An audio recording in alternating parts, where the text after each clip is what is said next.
ठीक है, हाँ सेकंड ईयर। सभी को समझ में आ रहा है ये? यहाँ तक बताया था जो बात, सभी को क्लियर होगी आई थिंक। चलें अब आगे हम बात करते हैं।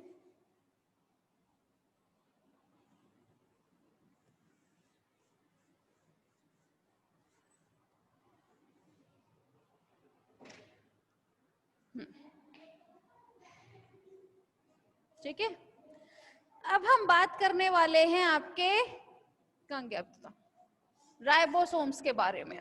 इसमें राइबोसोम्स पाए जाते हैं। राइबोसोम्स जो होते हैं वो प्रेजेंट होते हैं।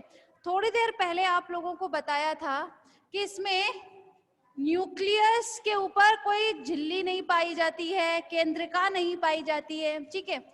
लेकिन इसमें राइबोसोम्स पाए जाते हैं जो आपके कोशिका द्रव्य में इस तरह बिखरे हुए रहते हैं, ठीक है। अब ये राइबोसोम्स भी जो होते हैं वो कौन से होते हैं? 70S प्रकार के होते हैं। अब ये 70S जो है क्लास, वो क्या होता है, ये आप लोगों को फर्स्ट ईयर के जो सेल बायोलॉजी पेपर होता है, सेकंड पेपर, उसमें बताया गया होगा। सिर्फ जूलॉजी में नहीं, बॉटनी में भी बताया जाता है राइबोसोम्स के बारे में, है ना। पूरा ह्यूज टॉपिक है ये अपने आप में, ठीक है, राइबोसोम्स। तो 70S, चलिए एक बार क्लियर कर लेते हैं। 70S, ये 70S जो होता है, ये S देख रहे हैं, यूनिट S, ये होती है स्वेडबर्ग। स्वेडबर्ग की वजह से ही हम इसे S यहां डिनोट करते हैं, S से, ठीक है। ये स्वेडबर्ग था क्या? ये एक साइंटिस्ट का नाम था जिन्होंने ये बताया था कि यूकैरियोटिक और प्रोकैरियोटिक कोशिकाओं में अलग अलग प्रकार के राइबोसोम्स पाए जाते हैं जो 70S और 30S होते हैं, ठीक है। अब चूंकि अभी थोड़ी देर पहले बताया था जो जीवाणु होता है वो कैसा होता है, वो होता है आपका प्रोकैरियोटिक, ठीक है। तो प्रोकैरियोटिक में कौन सा होता है राइबोसोम? 70S होता है। यहाँ तक तो क्लियर है। 70S में भी S जो है स्वेडबर्ग को रिप्रेजेंट करता है। इस 70S के दो सब यूनिट होते हैं, है ना, एक छोटी सब यूनिट, एक बड़ी सब यूनिट। जो छोटी सब यूनिट होती है वो होती है 30S और जो बड़ी सब यूनिट होती है वो होती है 50S। इन सबके सेंट्रीफ्यूगेशन कोफिशिएंट वो अलग अलग होते हैं, इसीलिए सेडिमेंटेशन रेट अलग होने की वजह से इसे हम 70S के अंतर्गत रखते हैं, ठीक है। ये सब चीज तो आप लोगों को जनरली पहले से भी पता होगी। तो राइबोसोम्स इसमें पाए जाते हैं,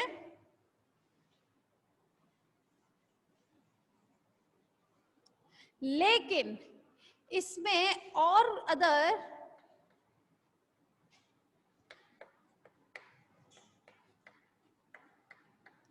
इसमें बहुत से कोशिकांगों का अभाव होता है,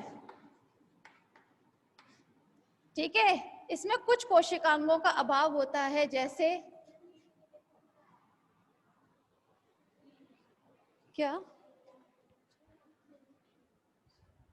मैम, सेल के नीचे भी पिलाई है क्या? अच्छा ये, हाँ सॉरी संतोष जी, ये पिलाई नहीं है बेटा, ये फ्लैजिला है। किसी किसी जीवाणु में फ्लैजिला मौजूद रहते हैं, किसी में पिलाई। इनके बारे में अभी वन बाय वन बताते हैं, अभी थोड़ा सा वेट करें। ये फ्लैजिला लिखा हुआ है मैंने, पिलाई ऊपर लिखा है, ये फ्लैजिला लिखा है, ठीक है। तो यहाँ पे कुछ कोशिकांगों का अभाव होता है, जैसे गोल्जी बॉडी एब्सेंट होगा, इसमें गोल्जी बॉडी नहीं पाया जाता, और एंडोप्लाज्मिक रेटिकुलम एब्सेंट रहता है। एंडोप्लाज्मिक रेटिकुलम मतलब क्या बोलते हैं, अंतःप्रद्रवी जालिका, ठीक है, वो इसमें एब्सेंट होती है। तो इस प्रकार इसमें कुछ कोशिकांगों का अभाव होता है। अब देखें आप, अगर हम बात करें इस पूरे डायग्राम की, तो इसमें सबसे ऊपर की जो परत होती है क्लास, यहां बना देते हैं थोड़ा सा, आप लोगों को क्लियर हो जाएगा। सबसे ऊपर की परत होती है कैप्सूल, उसके नीचे क्या मौजूद रहता है? सेल वॉल, भाई कैप्सूल या स्लाइम लेयर ये तो एक जैसे ही होते हैं, सिर्फ और सिर्फ इनके भौतिक संगठन अलग होते हैं, ठीक है। सेल वॉल के नीचे क्या मौजूद रहती है आपकी? कोशिका झिल्ली मतलब सेल मेम्ब्रेन, सेल मेम्ब्रेन मौजूद रहती है। सेल मेम्ब्रेन, जब ये सेल मेम्ब्रेन जो होती है कोशिका झिल्ली अंदर की तरफ तो अंतर्वलित हो, इस तरह से थोड़ा सा मतलब ऐसे होकर हल्का सा अंदर की तरफ मुड़ जाए तो एक संरचना का निर्माण करती है जिसे हम क्या बोलते हैं? मीसोसोम। ये मीसोसोम कहाँ काम आती है? इसकी वजह से ये श्वसन में काम आती है, ये श्वसन में हेल्प करता है, ठीक है।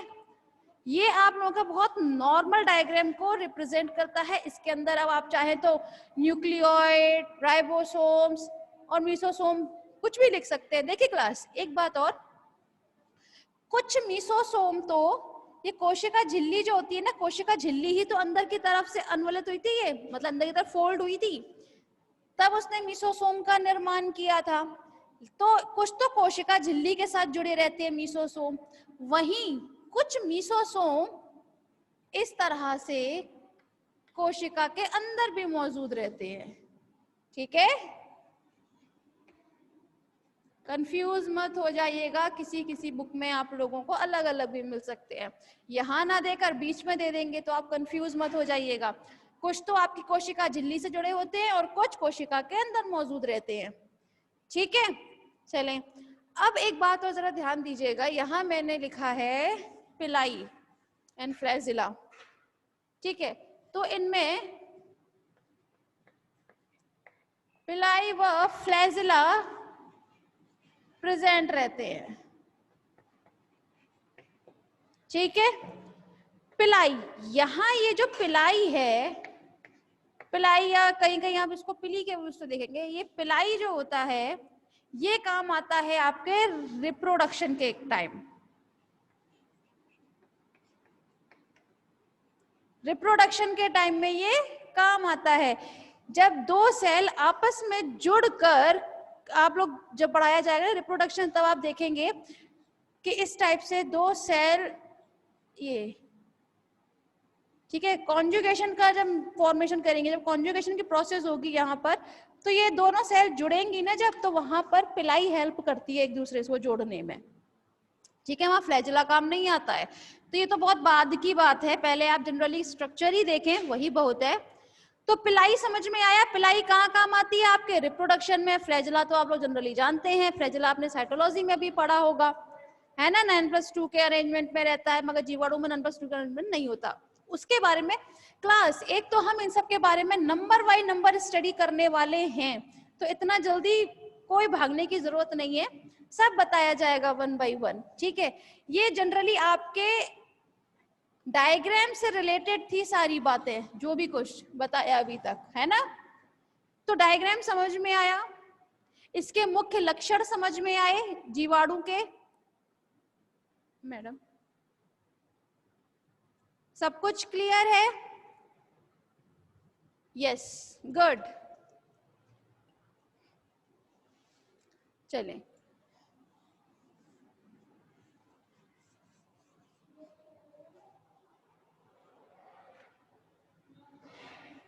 ग्रेट।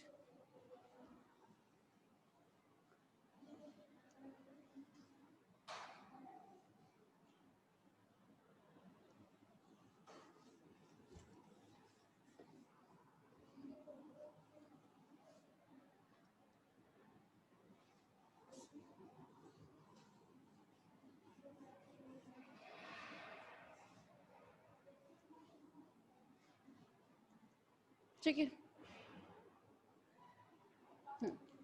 हाँ भाई, आपने क्या क्या सीखा? एक तो जीवाणुओं के बारे में सीखा, जीवाणुओं का आपने संरचना देखी और उनके कुछ मेन लक्षण देखे, और उसे हम किस वर्ग में रखते हैं वो भी आपने सीखा, शाइजोमाइसिटीज में रखते हैं उसे हम जीवाणु को। अब हम देखते हैं इसके प्रकार, टाइप्स ऑफ बैक्टीरिया, बैक्टीरिया मतलब जीवाणु के प्रकार। तो जनरली इन्हें हम कुछ इनके बेसिकली जो प्रकार है वो आप देखिए, एक तो होता है स्फेरिकल शेप,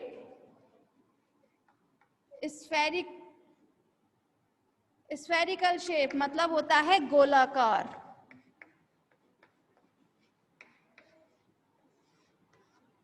ठीक है। एक होता है आपका रॉड शेप बैक्टीरिया। ठीक है, मतलब इसे हम बोलते हैं शलाका।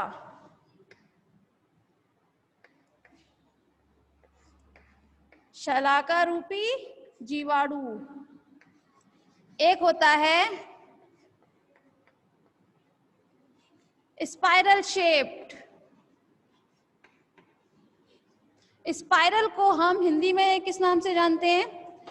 स्पाइरल को हम हिंदी में सर्पिलाकार,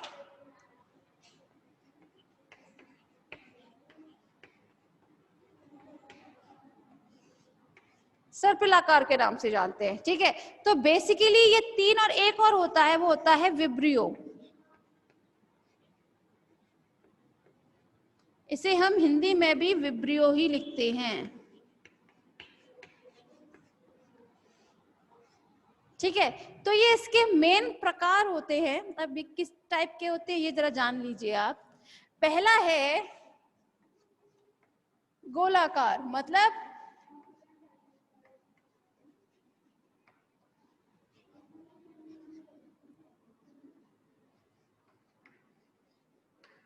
स्फेरिकल शेप्ड। स्फेरिकल मतलब गोलाकार, जो जनरली होंगे कुछ इस टाइप से। ठीक है, इन्हें हम किस नाम से जानते हैं? इन्हें हम जानते हैं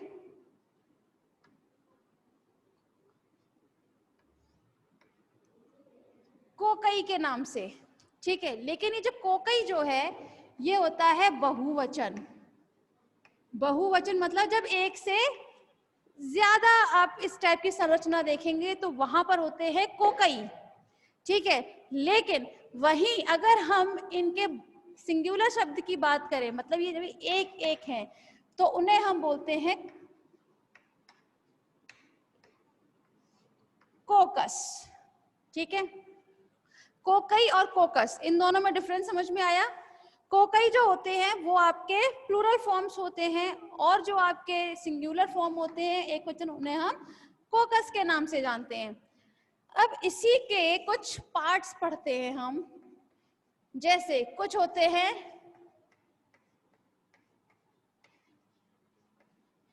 डिप्लोकोकस।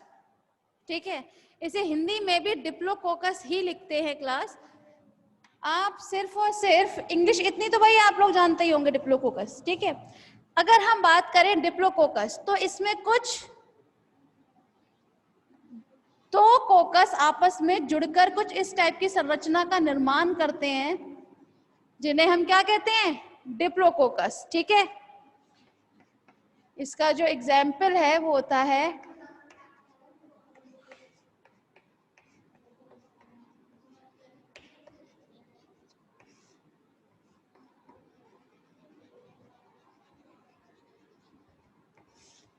Diplococcus pneumoniae. ठीक है, वहीं एक होता है अच्छा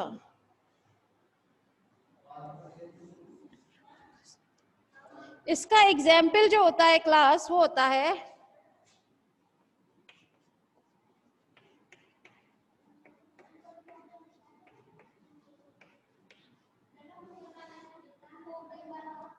अच्छा एक सेकेंड।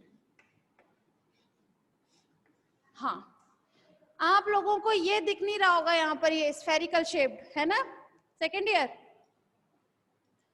मैं आपको बता देती हूँ कि यहाँ पर अगर हम प्लूरल फॉर्म देखेंगे, मतलब बहुवचन में देखेंगे, तो इसे हम जानते हैं कोकई के नाम से। किस नाम से जानते हैं? कोकई के नाम से जानते हैं। अब दिखाई दे रहा है क्लास? क्लास दिखाई दे रहा है अब? अरे मेरी क्लास बताओ, दिखाई दे रहा है? हाँ,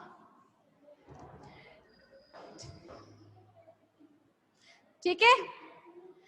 अब हमने यहाँ डिप्लोकोकस निमोनी जो होता है वो क्या है? वो डिप्लोकोकस का एग्जाम्पल है, ठीक है।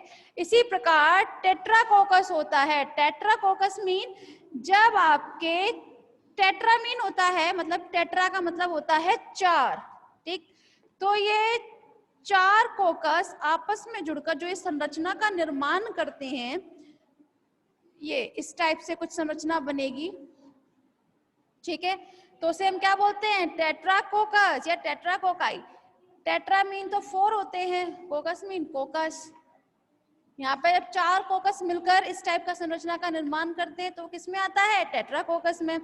इसका उदाहरण अगर हम लोग देखें तो वो होता है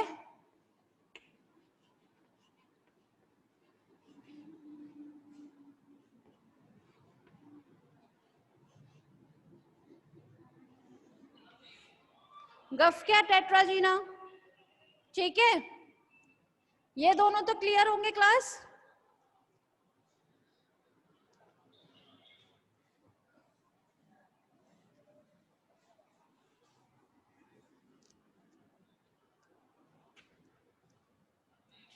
एक होते हैं आपके स्ट्रिप्टो कर जाते हैं, स्ट्रिप्टोकोकस। स्ट्रिप्टोकोकस में ये एक पट्टी का निर्माण करते हैं, मतलब स्ट्रिप्ट का निर्माण करते हैं। ये स्ट्रिप्ट का निर्माण करेंगे ये इस टाइप से कुछ, ठीक है, स्ट्रिप्टोकोकस। वहीं एक होता है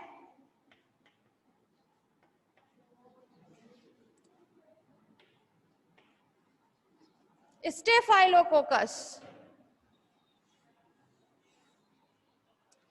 मतलब स्टेफाइलोकोकस में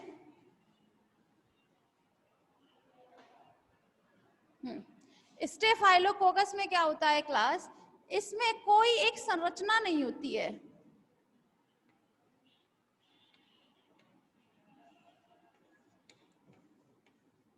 मतलब कोई भी एक संरचना हम बना लेते हैं ये लोग एक दूसरे से जुड़कर कुछ इस टाइप से, ठीक है।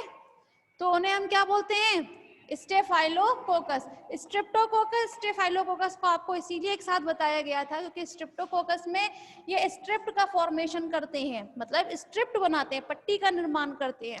वहीं जो स्टेफाइलोकोकस होता है उसमें वो कुछ इरेगुलर शेप में होते हैं, मतलब कि स्पष्ट कोई आकृति नहीं होती। अगर हम इनके एग्जाम्पल देखें तो वो होता है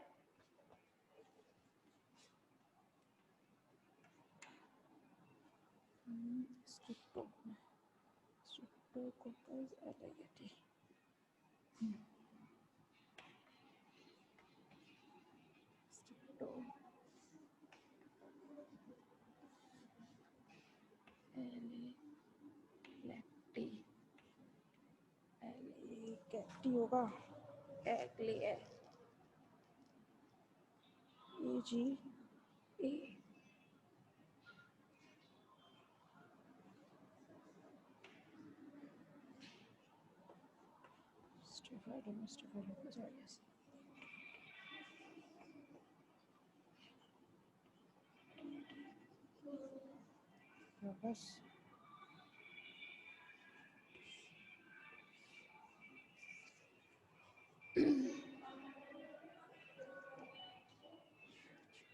हाँ।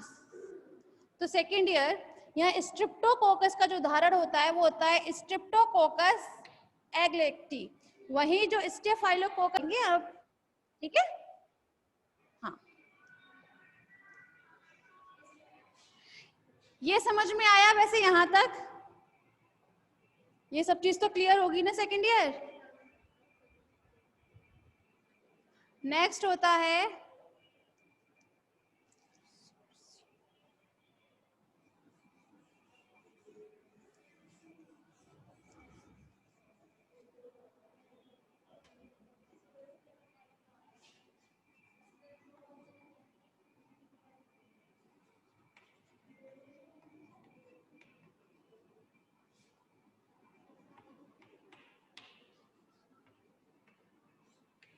सार्सिना। सार्सिना में क्या होता है, ये एक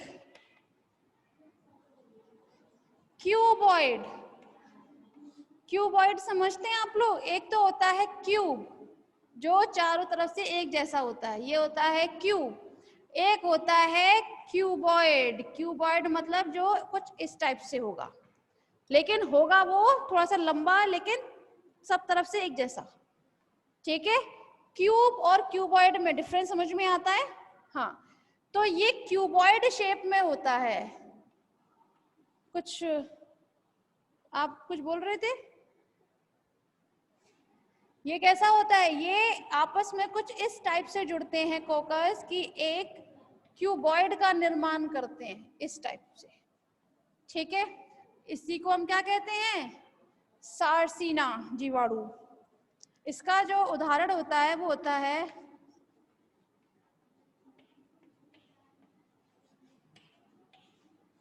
सारसीना ल्यूटिया।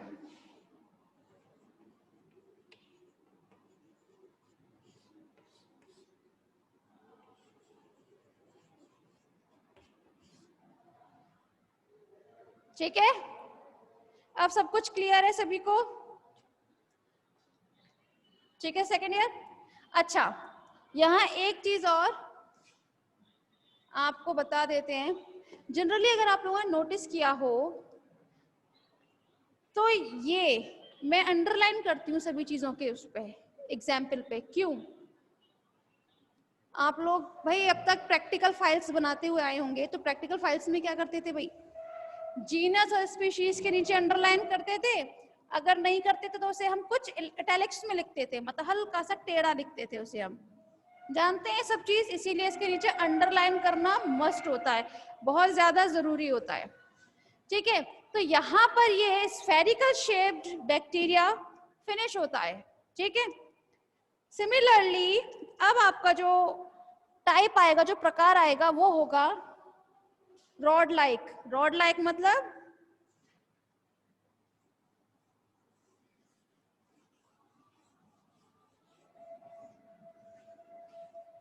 शलाका रूपी।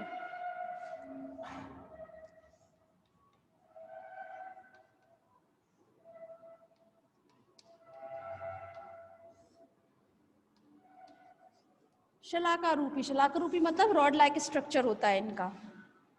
ये कुछ इस शेप में मौजूद रहते हैं। ठीक है, इन्हें हम जनरली जानते हैं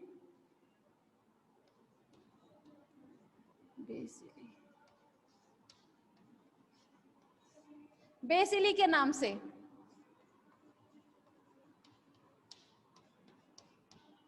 लेकिन ये टर्म होता है आपका प्लूरल टर्म, मतलब प्लूरल, जब एक से ज्यादा आपके रॉड लाइक स्ट्रक्चर के जो बैक्टीरिया है वो जुड़ जाएंगे तो उन्हें हम किस नाम से जानते हैं? बेसिलाई के नाम से। वहीं इनका जो सिंगुलर फॉर्म होगा वो होगा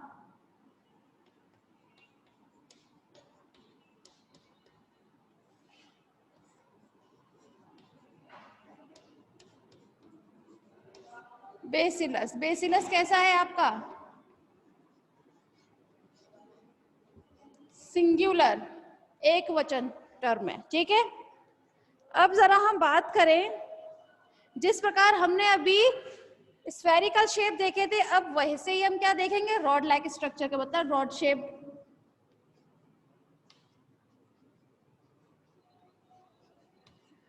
ठीक है, तो जो फर्स्ट है वो होता है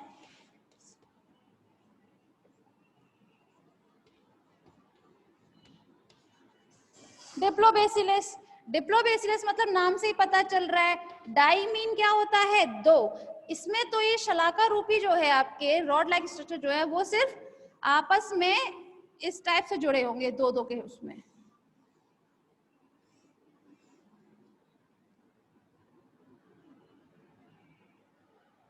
ठीक है, एग्जाम्पल की अगर हम बात करते हैं तो वो हो जाता है डिप्लोबेसिलस निमोनी। ठीक है, वो चीज अलग है। अब इसका जरा हम वो देख लेते हैं नेक्स्ट। डिप्लोबेसिलस के बाद एक होता है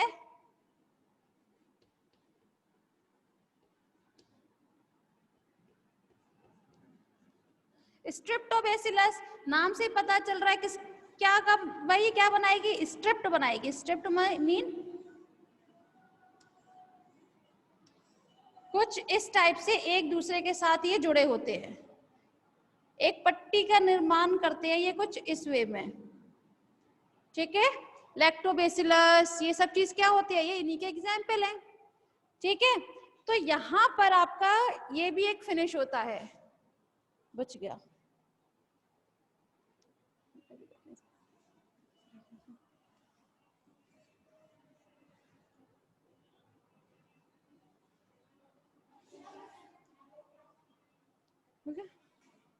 ठीक है, सेकेंड ईयर ये स्पाइरल शेप्ड और विब्रियो, इसके बारे में हम कल बताएंगे, ठीक है।